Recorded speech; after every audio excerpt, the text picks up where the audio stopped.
merespon nikmat dan ujian dari Allah Subhanahu wa taala. Kan biasanya kalau kita ngomongin tentang nikmat identik dengan syukur ya. Terus kalau ujian identik dengan sabar. Tapi gak selalu kayak gitu keadaannya. Kadang-kadang nikmat itu bisa bikin kita GR. Ujian bisa bikin kita salah sangka kepada Allah Subhanahu wa taala. Seolah-olah Allah kalau kasih ujian itu kayak gak suka sama kita. Padahal kadang Allah kalau kasih ujian itu tandanya masih perhatian sama kita. Kenapa tuh perhatiannya ngasih ujian? Bisa banyak banget alasannya, bisa pengen ngapusin dosa-dosa kita, bisa pengen ngangkat derajat kita walaupun kita gak usah terlalu kegeeran ke sana, minimal menghapus dosa-dosa ya. Bisa juga emang mungkin hanya dengan cara dikasih ujian kita rajin beribadah. Dan itu kita banget kayaknya tuh. Kalau lagi banyak masalah, tahajudnya rajin. Mendekati ujian nasional, tahajud gak tinggal selama sebulan. Hari ujian nasional terakhir, malamnya udah gak tahajud lagi. Kan kita banget nih. Nah orang yang tipenya kayak gini kadang emang cara untuk biar dekat ke Allah emang dikasih ujian. Makanya jangan jadi tipe kayak gitu. Walaupun ada orang lain yang soleh tapi tetap dikasih ujian. Kenapa? Karena Allah Subhanahu wa taala benar-benar pengen lebih dekat sama dia. Makanya Nabi bilang asyaddun nas balaan al-anbiya summas salihin. Orang yang paling banyak diuji sama Allah itu orang para nabi, kemudian orang soleh, kemudian yang mendekati kesolehan dan seterusnya. Ternyata kadang ketika kita dikasih nikmat, kita tuh jadi kegeeran.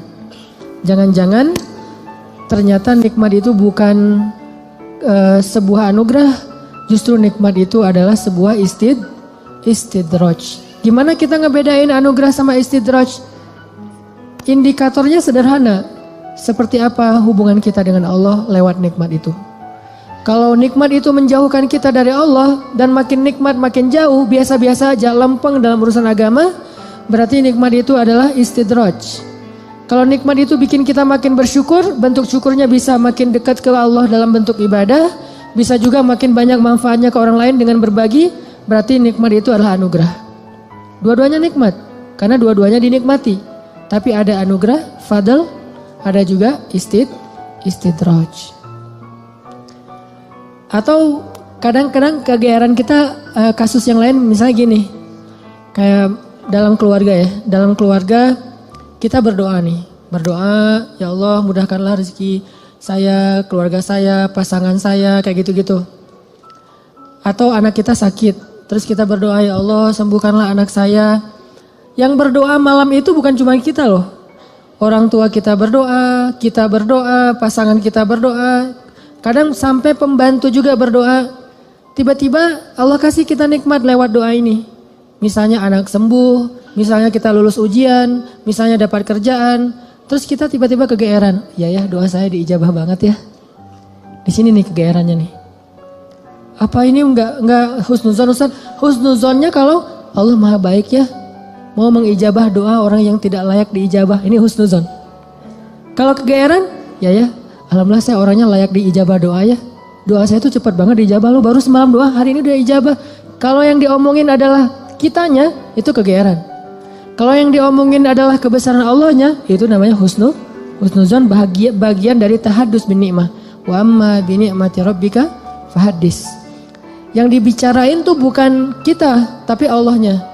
Atau kalau mau lebih nggak GR lagi, kita berhusnuzonnya bukan cuma ke Allah. Allah maha baik plus, oh ini kayaknya ada doa di dalam keluarga saya nih yang diijabah oleh Allah. Bisa doa ibu, bisa doa ayah, bisa doa pasangan, bisa doa bahkan pembantu yang kita nggak tahu diam-diam dia mendoakan kita. Jadi bukan kitanya yang hebat, yang keren, yang soleh, tapi ada orang lain di sekeliling kita yang soleh kemudian mendoakan sehingga memudahkan urusan kita. Sama kayak dalam dakwah, misalnya saya dengan teman-teman bikin pemuda hijrah nih. Pemuda hijrah ini dulu taklimnya 3 tahun yang lalu paling banyak cuma 30 orang. Selama 8 tahun. Tiba-tiba alhamdulillah Allah berikan keberkahan jadi rame. Kita jadi bareng-bareng sekarang ada ribuan orang misalnya. Saya selalu mention ke teman-teman ini pasti ada orang di antara tim kita nih. Yang dia itu sama Allah itu dekat banget. yang diam-diam malam dia berdoa, gara-gara doa dialah jadi banyak kemudahan untuk kita. Bukan, mungkin yang doa semua ikut berdoa, saya berdoa, teman-teman semuanya berdoa, cuman jangan kegeeran, ya alhamdulillah ya, saya baru doa kemarin sekarang udah diijabah. Ini kalau kita kayak gini, ini agak kegeeran, sesekali wajar. Kalau sering kali, ini gak bagus. Bikin kita jadi ngerasa udah baik, udah soleh. Dan Allah mengatakan, fala tuzakku anfusakum. Jangan kalian menganggap diri kalian udah baik, soleh, suci. Huwa a'lamu bimanittaqo. Allah lebih tahulah siapa yang paling taat. Jadi teman-teman, kadang kayak gitu kegeerannya. Atau ada juga bentuk kegeerannya gini. Dia jomblo. Udah gitu ngelamar cewek hafizah 30 juz. Dia tuh belum bisa baca Quran, baru hijrah, tapi diberikan istri hafizah 30 juz. Atau sebaliknya, dia cewek baru berhijab banget, diberikan suami hafiz 30 juz. Udah gitu dia kegeeran. Wah, berarti saya udah pantas buat dia nih. Atau dia pantas buat saya. Enggak, jangan-jangan Allah sengaja ngasih kita pasangan yang soleh banget, karena cuma dia yang bisa menghijrahkan kita dan memperbaiki kita. Kalau dikasih yang tanggung-tanggung ntar lepas lagi nih. Makanya dikasih yang gak tanggung-tanggung. Sekalian aja yang paling soleh, yang paling taat, yang paling berwawasan agama luas. Sehingga kita disuruh belajar ke dia. Bisa kayak gitu. Padahal yang datang ke dia itu banyak. Ada yang sama-sama hafiz. Kenapa yang lebih baik dari kita hafiz gak diterima? Karena udah sama-sama soleh. Terus siapa lagi yang perlu diperbaiki kan? Bisa jadi kita justru ketemu dengan orang yang keren. Karena Allah pengen memperbaiki kita dengan lewat orang itu. Ini biar kita gak kegeeran. Ustadz, kenapa sih harus gitu-gitu amat? Karena itulah sifat orang yang beriman. Coba teman-teman buka surat orang-orang beriman. Surat apa? Al-Mu'minun. Surat orang-orang beriman. Surat 23 ayat 60. Itu sifat orang yang beriman. Surat 23 ayat 60. Bismillahirrahmanirrahim.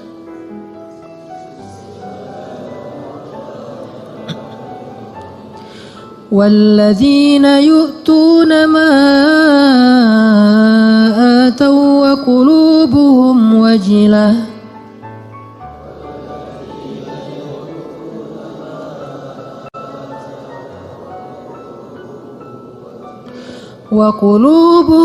وجلة أنهم إلى ربهم راجعون.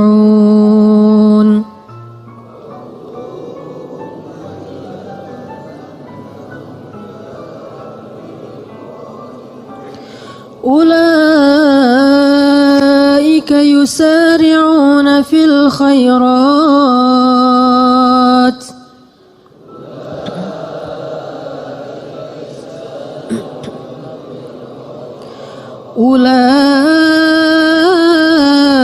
يسارعون في الخيرات وهم لها سابقون.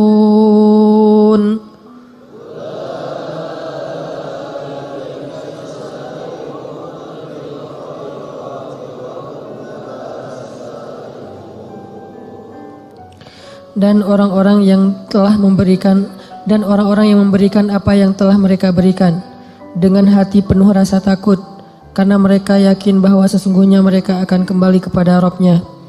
Mereka itulah orang-orang yang bersegera kepada kebaikan-kebaikan, dan mereka itulah orang-orang yang lebih dulu memperolehnya. Ini terjemahannya agak sedikit rancu ya, karena kalau kita baca tafsir bukan memberikan, melakukan. Jadi ketika ayat ini turun, Aisyah nanya kepada Nabi apa tafsirnya. Walladzina yu'tuna ma atau wa qulubuhum wajilah. Dan orang-orang yang telah memberikan apa yang mereka telah berikan, sedangkan hati mereka masih merasa takut. Aisyah nanya, maksudnya apa ya Rasulullah? Kenapa mereka takut? Apakah mereka melakukan dosa-dosa? Apakah mereka bermaksiat sehingga mereka menjadi takut? Kata Nabi, bukan. Maksud melakukan atau memberikan di sini adalah mereka udah sholat, mereka puasa, mereka sedekah. Jadi bukan cuma sedekah ya, semua amal soleh. Mereka udah bantu orang. Jadi mereka itu udah banyak banget ngelakuin kebaikan. Sedangkan hati mereka wajilah, masih merasa takut. Takut apa? Takut ketika kembali kepada Allah gak sanggup menghadap Allah dengan amal yang sedikit. Coba bayangin. Udah banyak amal, masih takut menghadap Allah, wajilah. Gimana lagi kalau berbuat dosa, beramal aja masih takut sama Allah. Kalau kita kan kadang-kadang ngerasa takut ke Allah itu kalau habis buat dosa ya. Dan ini juga bagian dari iman, keren sih. Cuman iman kan berderajat-derajat. Lahum darajatun inda rabbihim. Orang beriman aja bertingkat. Ada orang beriman ketika bikin dosa takut kepada Allah, langsung taubat. Ada yang lagi yang lebih tinggi, lagi berbuat baik takut sama Allah. Kenapa? Dia ngerasa amal baiknya tuh sedikit dan waktunya terbatas. Dia pengen berbuat yang banyak tapi nggak punya waktu, nggak punya merasa lemah, merasa tidak maksimal, merasa belum memberikan semua hak Allah, merasa kurang, merasa belum istimewa, belum sempurna. Ini orang yang walladzina yu'tuna ma atau wa qulubuhum wajilah. Makanya teman-teman kalau teman-teman perhatiin di akhir surat Al-Baqarah kan tuh ada doa Rabbana la tu'akhidna in nasina aw akhtana. Itu bukan doa orang yang berbuat dosa loh. Itu doa orang habis beribadah. Dia habis beribadah, habis sholat misalnya, doanya Rabbana la tu'akhidna in nasina aw akhtana. Udah beribadah masih minta maaf sama Allah. Ya Allah jangan marah ya sama saya kalau saya ada yang silap, ada yang lupa, ada yang gak sempurna. Ini orang beriman, udah beribadah masih minta maaf. Sama kayak ayat idza jaa nasrullahi wal fath wa ra'aitan nasa yadkhuluna fi dinillahi afwaja fasabbih bihamdi rabbika wastaghfir. Kalau telah datang pertolongan Allah dan kemenangan dan engkau melihat orang berbondong-bondong masuk kepada agama Allah, maksudnya apa? Kalau dakwah kamu sudah sukses. Wahai Muhammad, wahai kaum muslimin, kalau dakwah kalian sudah sukses, orang berbondong-bondong ikut pengajian, orang berbondong-bondong berhijrah, jadi tren baru sekarang Islam misalnya di zaman dulu Nabi. Orang berbondong-bondong memeluk agama Islam. Dakwah kamu tuh udah keren banget, usaha kamu tuh udah maksimal. Ketika kamu mendapatkan kesuksesan dalam dakwah, maka pujilah Allah dan beristighfarlah. Kenapa? Habis berdakwah, habis sukses malah disuruh beristighfar. Dan yang disuruh itu adalah Nabi loh secara personal, bukan kaum muslimin. Kalau kaum muslimin mungkin mengatakan fasabbihu bihamdi rabbikum wastaghfiru gitu kan ya. Tapi karena personal, fasabbih bihamdi rabbika wastaghfir. Engkau wahai Muhammad. Jadi Nabi banget yang disuruh. Kalau Nabi aja disuruh istighfar apalagi umatnya. Dan Allah menyuruh Nabi istighfar bukan habis berbuat dosa, bukan. Karena Nabi tidak berbuat dosa. Kapan disuruh istighfar? Habis sukses dalam dakwah disuruh istighfar. Kenapa? Inilah mukmin. Dia nggak pernah merasa dirinya sempurna. Dia nggak pernah merasa bahwa ini karena kerja saya, karya saya, hasil jerih payah saya, karena saya hebat. Enggak. Istighfar tetap kepada Allah. Karena kalau nggak Allah tolong kamu nggak akan sukses. Gitu maksudnya. Kenapa kalau Allah nggak tolong kamu nggak akan sukses? Karena apa yang kamu lakukan itu harusnya kamu nggak bisa sukses. Soalnya yang kamu lakukan itu belum maksimal, belum ideal, belum sempurna, belum istimewa. Tetap aja ada kurangnya. Karena sifat dari insan mahallul khata' wan nisyan. Pasti ada salah dan lupa, pasti. Jadi gimana pun kita dapat nikmat, hati kita wajilah. Apalagi nikmat dunia doang. Nikmat ibadah aja tetap wajilah. Nikmat ibadah kan yu'tu nama atau berarti mereka sholat, puasa, zakat, sedekah, haji, umroh, kayak gitu-gitu, tilawah, hafal Quran, tapi hatinya masih wa qulubuhum wajilah. Padahal itu yang dikasih nikmat ibadah loh. Gimana kalau yang dikasih nikmat dunia? Karena nggak mungkin kan nikmat ibadah itu istidraj. Mungkin nggak? Nikmat ibadah istidraj. Allah membiarkan dia aja sholat sendiri. Nggak mungkin kan? Istidraj itu hanya berlaku untuk nikmat dunia. Tapi kalau nikmat akhirat, ibadah, ketaatan, kedekatan dengan Allah, nggak mungkin istidraj. Itu pasti nikmat yang hakiki tuh. Tetap mereka ngerasa saya banyak kurang, saya masih. Kalau sholat pasti tadi ada yang nggak khusyuknya. Ada yang khusyuk 4 rakaat sholat isya. Pasti ada hilang-hilangnya gitu kan ya. Lebih tepatnya ada khusyuknya sedikit, sisanya hilang. Mungkin itu lebih tepat buat kita nih. Gak sengaja kok udah salam aja. Atau tadi sujudnya 2 kali pas sekali ya. Tadi saya ruku gak sih? Apalagi kalau sholat sendiri tuh. Pas sudah sujud, tadi saya ruku gak sih? Kan suka gitu tuh. Pas sudah berdiri, tadi saya tahiyat gak sih? Atau langsung dari sujud langsung berdiri. Kan suka gitu. Salam, tadi saya syahadatan gak ya? Jangan-jangan langsung Allahumma sholli ala sayyidina Muhammad, assalamualaikum. Pas berdiri, tadi saya baca Al-Fatihah gak ya? udah mau ruku aja suka gitu. Berarti banyak kurangnya dalam ibadah kita. Tilawah juga gitu, pasti banyak baca yang salah. Jangan-jangan salah huruf, salah makna harusnya dosa. Puasa juga gitu, gak bisa jaga pandangan. Atau sedekah juga gitu, jangan-jangan saya sedekah belum bersih-bersih amat atau belum maksimal, masih banyak yang saya tahan, masih kikir. Intinya adalah jangan ngerasa udah sempurna. Sehingga ketika Allah kasih kita nikmat, kita merasa diri kita emang pantas mendapatkannya. Bukan. Ketika Allah kasih kita nikmat, kita bilang sebetulnya saya gak pantas, tapi Allah maha baik. Ketika Allah kasih kita hidayah, sebetulnya bukan saya udah sadar, Allah menyadarkan saya. Ketika kita dapat ujian, baru kita salahkan diri kita. Makanya hadis qudsinya yang saya sampaikan di booster, kalau kalian mendapatkan nikmat, janganlah kalian memuji kecuali Allah. Kalau kalian mendapatkan masalah, musibah, sesuatu yang buruk, janganlah kalian mencela kecuali diri kalian sendiri. Ini ke diri kita teman-teman. Dan ini kaidahnya tidak berlaku untuk orang lain ya. Karena Allah hanya mengatakan untuk diri kalian sendiri, bukan untuk teman kalian. Jadi dalam Islam itu kita dibangun juga persepsi, mindset. Jangan pakai hadis qudsi ini untuk orang lain. Lo banyak dosa tuh. Kok gitu sih? Ya kan kata Allah juga dalam hadis qudsi gitu. Enggak, ini enggak berlaku untuk orang lain, berlaku untuk diri kita. Untuk orang lain selalu berlaku husnuzon. Ijtanibu katsiran minadh-dhon, jauhi prasangka buruk kepada orang lain. Kalau dia dapat nikmat, Masya Allah, Allah sayang kepada dia sehingga diberkahi rezekinya. Kalau dia dapat ujian, Masya Allah, Allah pengen menggugurkan dosa dia, pengen mengangkat derajat dia. Kalau ke kita dapat nikmat, saya sebetulnya gak pantas, tapi Allah baik banget sama saya. Kalau kita dapat ujian, emang saya layak diginiin sama Allah, ya Allah ampunkan dosa saya, angkat musibah saya. Terus mana ada peluang buat kita menghakimi orang lain? Kan gak ada peluang. Sesama mukmin, sesama muslim, gak ada peluang kita menjelek-jelekan orang lain. Nah kalau teman-teman perhatikan di surat Al-Mu'minun yang ayat 60 tadi, coba mundur beberapa ayat 55, itu jelas banget. Jadi satu paragraf ini lagi ngomongin tentang bab GR nih. Ayat 55 itu orang yang GR. Surat Al-Mu'minun ayat 55 Allah bilang, ayahsabuna annama numidduhum bihi min malin wa banin nusari'u lahum fil khairati bal la yash'urun. Apakah mereka mengira ketika kami memberikan mereka banyak harta dan keturunan berarti kami menyegerakan untuk mereka kebaikan? Enggak, mereka enggak ngerti kata Allah. La yash'urun itu enggak sadar, enggak ngerti, enggak ngerasa. Jadi enggak selalu ketika Allah numiddu lahum mim malin wa banin, ketika Allah ngasih harta dan keturunan yang banyak, maksud harta dan keturunan itu kehidupannya bahagia, rumah tangganya aman-aman aja nggak ada masalah, maka berarti nusari'u lahum fil khairat, belum tentu. Seolah-olah Allah itu sayang banget sama dia, belum tentu. Kalau gitu kita suudzon sama Allah, enggak. Kita tetap berpikir Allah itu maha baik. Terus kalau kita dapat nikmat, itu bukti bahwa Allah maha baik, bukan karena kita pantas.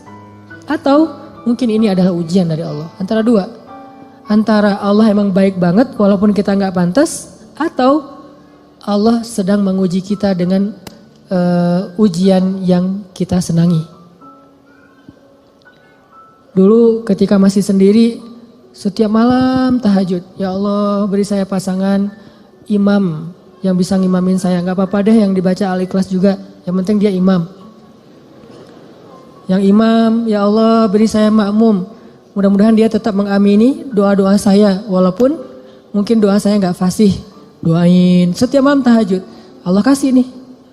Persis kayak bayangan kita banget nih. Spesifik. Hidungnya, matanya, wah segala macam. Gua banget lah pokoknya. Pas udah dapat gitu masih bangun tahajud gak? Atau udah mulai telat-telat dikit? Kenapa telat-telat dikit? Susah bangunnya sekarang. Kalau dulu bangun cuman ngangkat bantal guling atau cuman selimut doang, itu juga kadang-kadang karena seringnya selimut udah terbang kemana, bantal guling kemana tidurnya teh. Macet banget tidurnya. Ada juga pas dia mau bangun, sekarang beda, bukan bantal guling, lengan. Mungkin lengan itu lebih ringan daripada bantal guling secara kilonya kayak gitu ya. Tapi rasanya berat. Taruh lengan, aduh gimana nih caranya, ntar dia terbangun. Kan saya nggak pengen ngebangunin dia, kasihan, alasan ya modus. Nggak tahajud, atau tahajudnya telat. Atau mulai berkurang, lama-lama tadi tahajud 11, sekarang jadi tinggal 8, 4, 2, tinggal witir doang. Tapi masih lumayan lah. Akhirnya subuh di masjid, subuh di rumah, subuh telat, subuh dijamak dengan duha. Kan bertahap tuh. Udah gitu ngejamaknya kompakan lagi, berjamaah. Jamak subuh sama duha berjamaah sama suami istri, kan kompakan ya. Masya Allah luar biasa, kompak, istiqomah, menjamak. Allah pengen nguji kita lewat pasangan justru. Kadang Allah pengen nguji kita dengan terlalu sibuk dengan kerjaan. Tadinya kita nggak punya kerjaan, nganggur, akhirnya bisa beribadah tepat waktu. Begitu udah ada kerjaan, jadi nggak tepat waktu lagi. Kenapa? Alasannya mulai sibuk, mulai rush, mulai tight jadwal, kayak gitu-gitu. Nah ini artinya jangan selalu kegeeran bahwa Allah sayang sama kita. Bahwa kita layak disayangi oleh Allah, bukan. Mungkin antara dua, Allah emang baik banget atau Allah pengen nguji kita dengan nikmat tersebut. Jadi di sini disebutkan ayah sabun, apakah mereka mengira annama numiddu lahum min malin wa banin nusari'u lahum fil khairat bal la yash'urun.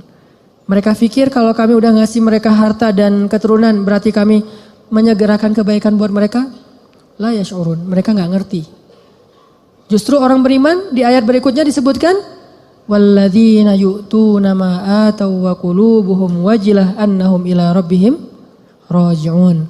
Ulaika, orang yang kayak gini nih, yang wajilah, yang ngerasa kurang, yang ngerasa nggak pantas, yusari'una fil khairat. Selalu bersemangat melakukan kebaikan-kebaikan yang lain. Kenapa? Dia merasa masih kurang dirinya.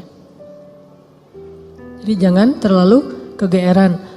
Kita boleh bilang alhamdulillah ya Allah mengijabah doa, ya boleh. Tapi jangan bilang alhamdulillah ya saya tuh emang doa saya jitu banget.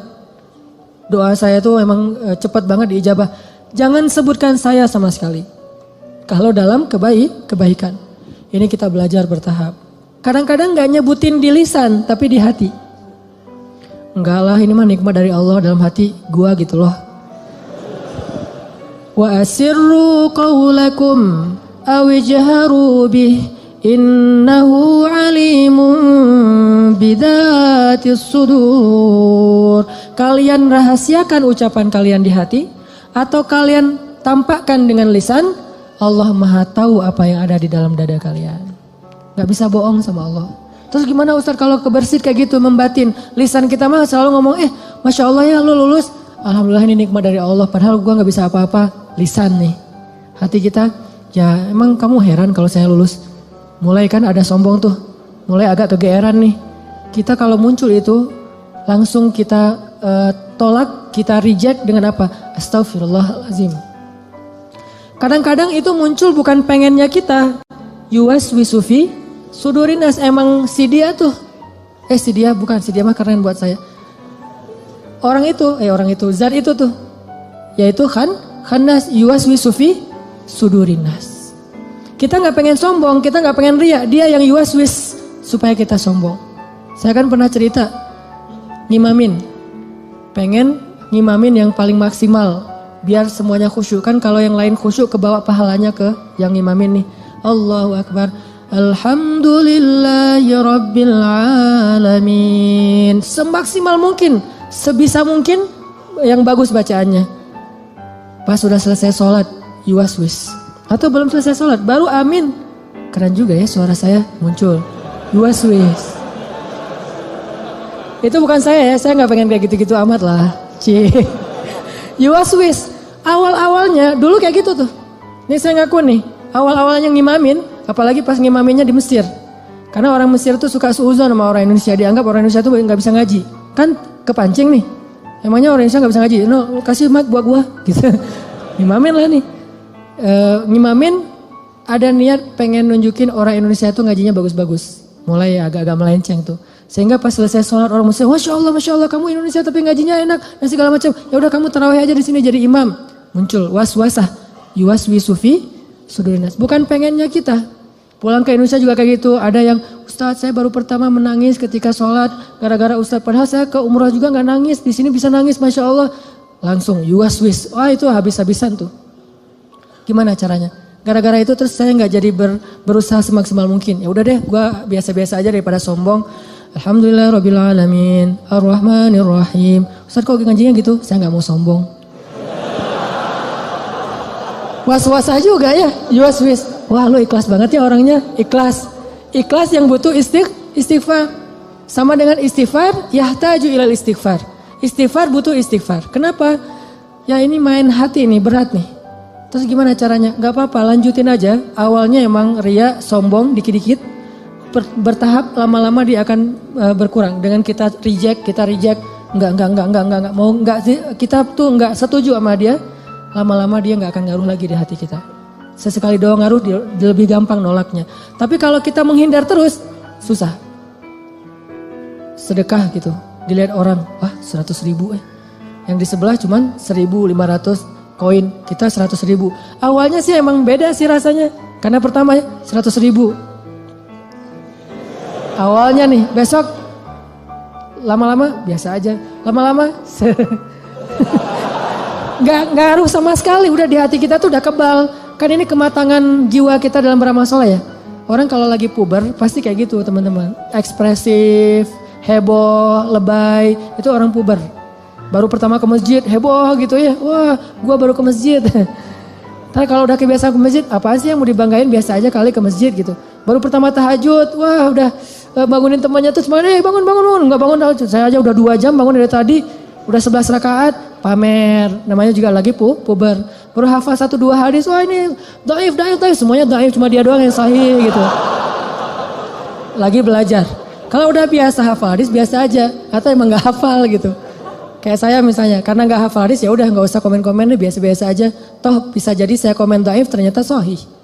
Daripada saya mendhaifkan yang sahih, mending saya diam. Nah ini artinya jangan menghindar, tapi di-reject. Begitu kita kegeeran di dalam hati, enggak. Ini hadza min fadli rabbi. Ini anugerah dari Allah. Ini Allah Maha baik. Ini semuanya karena kebaikan Allah gitu. Lama-lama setan akan cari jalan lain, enggak akan yuwas-wis lagi. Dia akan menghindar. Sampai kita menjadi orang yang kalau kata guru saya mukhlasin. Apa arti mukhlasin? Kalau mukhlisin orang yang ikhlas. Kalau mukhlasin orang yang udah enggak ada bedanya di mata dia emas dengan batu. Udah sama tuh. Ketika ditaruh emas, dia senyum, dikasih batu juga dia senyum. Gak ada bedanya antara batu dengan emas, mukhlas. Maka setan udah gak bisa ngegodain dia. Gimana ngegodain? Orang emas dan batu sama di mata dia. Tapi kalau emas masih lebih berharga daripada batu, cuman dia masih berharap ridho Allah, itu namanya mukhlis. Kalau emas lebih berharga daripada batu dan dia tidak lagi berharap ridho Allah, itu udah gak mukhlis. Ada orang yang riya, ada mukhlis, ada mukhlas. Di mata Nabi Muhammad SAW, emas dan batu itu udah sama. Makanya setan udah nggak mau ngoda-ngodain Nabi Muhammad, kecuali ada setan yang masih anak baru gitu ngodain Nabi Muhammad. Kalau setan yang udah senior ya, udah tahu oh itu Muhammad nggak usah digodain deh, habis-habisin waktu loh. Mending godain yang lain-lain aja yang sahabat. Tapi kalau yang baru-baru kayak semangat gitu, gua mau godain orang nih. Pas ngeliat, wah ini ada lagi sholat digodain, Nabi Muhammad digodain. Kan sia-sia ya. Jadi kayak buang-buang waktu gitu. Dia godain Nabi Muhammad, begitu Nabi selesai sholat dipegangin, digulung sama Nabi, digantung di tiang masjid. Teriak-teriak gitu. Pas pagi-pagi anak-anak Madinah, anak-anak kecil gitu, pergi sholat subuh ngelihat ada bola tuh mau diambil sama mereka, mau ditendang-tendang. Kata Nabi jangan. Udah ditendang-tendang mereka, dia udah kesakitan, dikeroyok sama anak kecil Madinah gitu. Bayangin jin di masa itu jadi bola. Terus ditendang-tendang sama anak Madinah, diambil sama Nabi, dilepas, terus dia lari. Baru dia sadar sekarang, oh saya ternyata salah godain, yang digoda adalah Rasulullah SAW. Kata teman-temannya, lo sih gak nanya-nanya ke senior. Gitu. Ini teman-teman artinya memang gak bisa sekaligus. Kadang memang kita kegeeran juga, dan saya ngerasa kadang kegeeran. Lagi doa kayak kemarin misalnya, ya Allah saya doa di dalam hijir ya. Saya doa ya Allah kasih saya jalan agar saya bisa mengunjungi kamp pengungsi di Suriah. Saya pengen banget ke sana gitu, pengen ngelihat langsung. Mudah-mudahan dari situ semangat untuk bersosial, ngelakuin kegiatan kemanusiaan itu lebih kenceng lagi.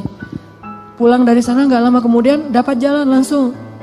Insya Allah April mau ke kamp pengungsi misalnya, langsung kegeeran. Doa saya diijabah ya, keren ya. Yang muncul kayak gitu kan? Enggak. Kita tolak nih. Gimana nolaknya? sebetulnya sih saya belum pantas ke sana, tapi Allah pengen ngasih saya ke jalan kebaikan gitu. Terus aja gitu. Lama-lama hal-hal yang kayak gitu nggak akan mempengaruhi keikhlasan kita lagi. Terakhir teman-teman, balik lagi kepada awal, kalau kita ngelihat ada orang dapat musibah, kita berhusnuzon dengan cara mudah-mudahan musibah ini mengangkat derajat dia. Kalau kita ngelihat teman kita dapat nikmat, kita berhusnuzon dengan mengatakan dia memang pantas mendapatkan nikmat itu karena Allah sayang sama dia. Sebaliknya kalau ke kita dapat musibah, kita katakan saya banyak dosa, makanya dikasih ujian kayak gini untuk menghapus dosa saya. Kalau kita dapat nikmat, kita katakan saya sebetulnya nggak pantas, tapi Allah maha baik sehingga Allah memberikan kenikmatan ini untuk saya.